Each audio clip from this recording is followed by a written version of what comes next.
Pemirsa, aksi penembakan dua WNA Australia yang terjadi di salah satu villa di Desa Munggu, Kecamatan Mengui, Badung dinilai dapat mengancam keamanan dan kenyamanan pariwisata di Bali sekaligus memperburuk citra pariwisata Bali di mata dunia. Untuk itu, untuk menciptakan keamanan dan kenyamanan bagi wisatawan yang berlibur ke Bali, keberadaan polisi pariwisata perlu diaktifkan kembali.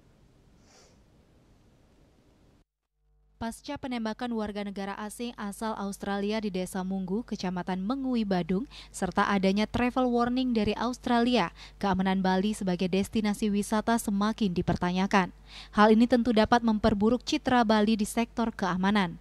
Untuk itu, Ketua Aliansi Pelaku Pariwisata Marginal Bali, sekaligus anggota DPRD Badung, Iwayan Puspanegara, meminta agar kondusivitas wilayah tetap dijaga, salah satunya dengan mengaktifkan kembali polisi pariwisata, sebab dinilai dapat menurunkan tingkat kriminalitas di objek wisata.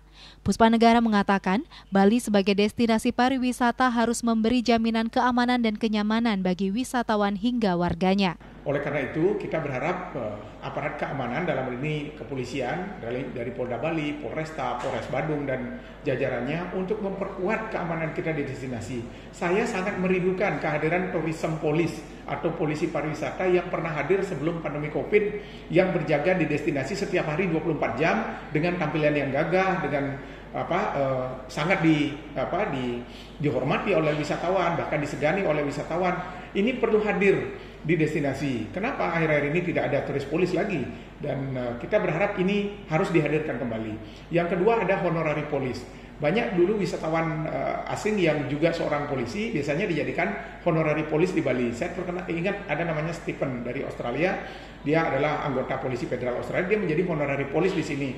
Sehingga budaya mereka nyambung. Sehingga ada rasa keseganan gitu bagi wisatawan. Keberadaan tourism police atau polisi pariwisata yang pernah hadir siaga berpatroli setiap waktu di destinasi sebelum pandemi COVID-19 dinilai sangat efektif dalam menciptakan keamanan dan kenyamanan para wisatawan yang berkunjung ke destinasi pariwisata. Selain itu, pihaknya juga meminta pihak kepolisian dapat menggelar patroli rutin secara berkelanjutan. Sukma, Bali TV.